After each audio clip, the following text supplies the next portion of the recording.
She walked aboard the aircraft and took her seat in first class, eyes cast down to avoid the stares. Whispers turned to open complaints, then humiliation as flight attendants forced her to leave. Laughter followed her down the aisle as she adjusted her bag, causing her jacket to ride up just enough. The unmistakable Navy SEAL insignia tattoo across her back became visible for all to see. The cabin fell silent. When the pilot emerged and spotted the tattoo, his face drained of color. He recognized exactly who she was. From which city in the world are you watching this video today?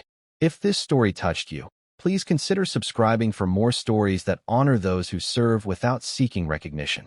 Athalia Destrades moved through San Diego International Airport like a shadow, efficient, unnoticed, and preferring it that way. 15 years in naval special warfare had taught her to blend into any environment, though today she wasn't trying to disappear. She was simply being herself, a woman in worn jeans and a leather jacket that had seen better days, hair pulled back in a practical bun, eyes constantly scanning her surroundings from habit.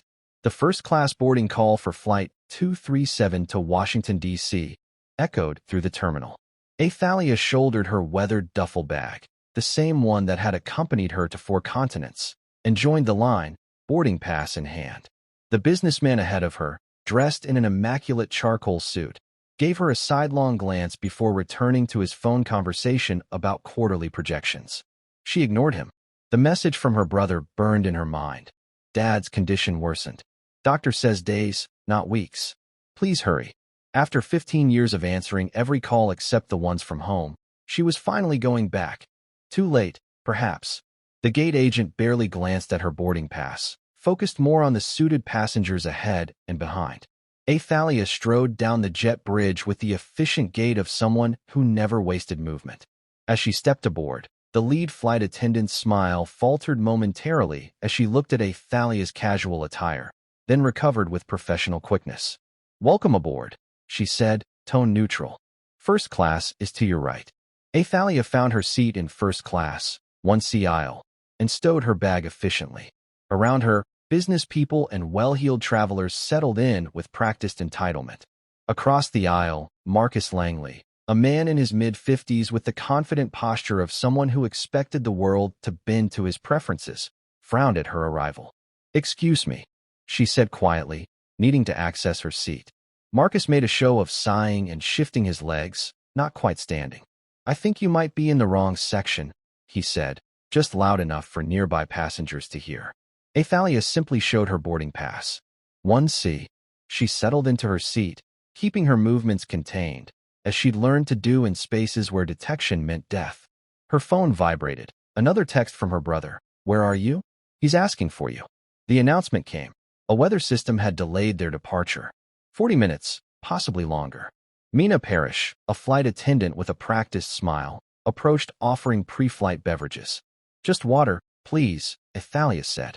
"Champagne," Marcus countered loudly, then added to the passengers around him. "May as well enjoy the perks we pay for, right?" Several passengers laughed. Athalia simply looked out the window, where storm clouds gathered on the horizon. She'd weathered worse than this, both literally and figuratively. In the row behind her, 2 women in designer clothing spoke in voices meant to be overheard.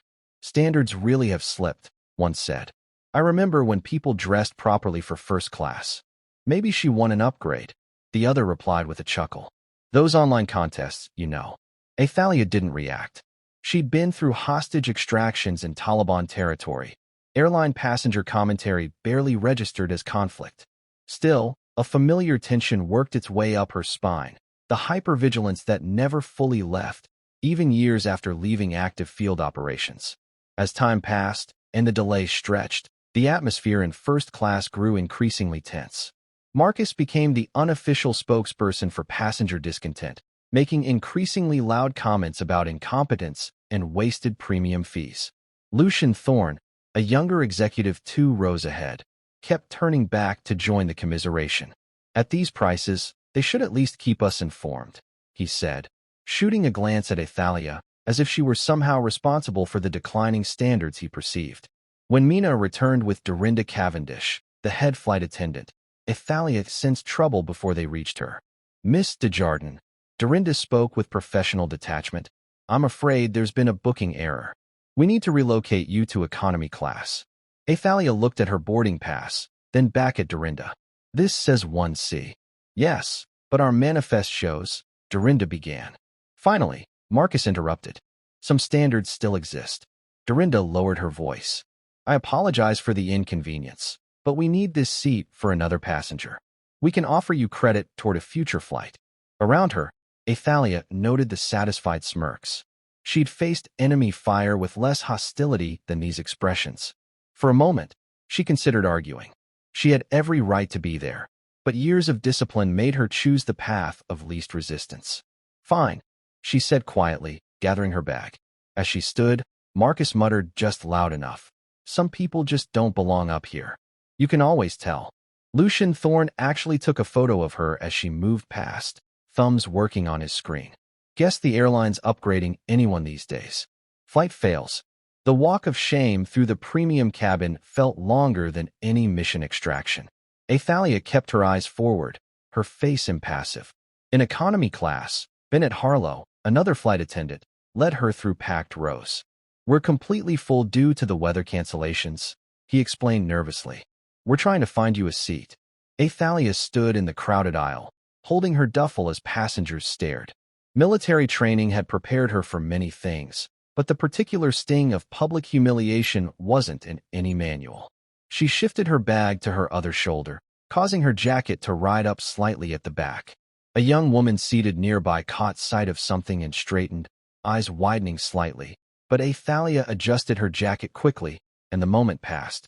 I can stand in the back until you find something, Athalia offered to Bennett, who looked increasingly uncomfortable. We're required to have all passengers seated for takeoff, he explained, glancing back toward first class. There seems to be confusion about the booking. Behind them, a few economy passengers had overheard the situation. An older woman huffed. Must be nice to have them scrambling to make you comfortable. Athalia caught Bennett's eye. I'll wait by the rear galley. Just tell me when you have a seat. As she moved toward the back, she passed a row where a small child was looking at her with curiosity rather than judgment. The girl, perhaps 7 or 8, leaned toward her mother and whispered something. The mother glanced up at Athalia, then back to her daughter, shaking her head. No, honey, she's not a soldier. Just a lady who got downgraded. Athalia almost smiled at the irony. Just a lady who had spent 6 months embedded with a forward combat team in Helmand Province. Just a lady who had coordinated the extraction of 3 high-value intelligence assets from a region so classified it didn't appear on official deployment records. Just a lady who had carried a wounded teammate across 3 kilometers of hostile territory when air support was compromised. But that was the point, wasn't it? The whole purpose of her career had been to be invisible, to do what needed doing without recognition or acclaim, to serve silently. At the rear galley, she set down her bag and rolled her neck to release tension. The delay in reaching her father gnawed at her. If she missed these final days after 15 years of choosing duty over family, what would that make her? The aircraft intercom crackled. Ladies and gentlemen, this is Captain Eldon Vantage. I apologize for the continued delay.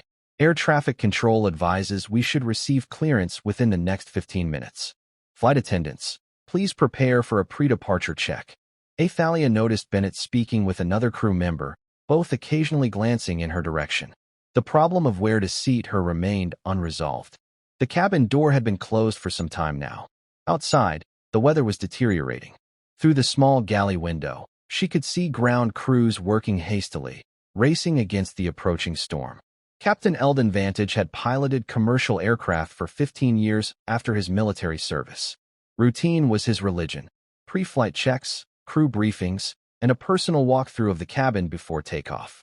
The weather delay had disrupted his schedule, but not his habits.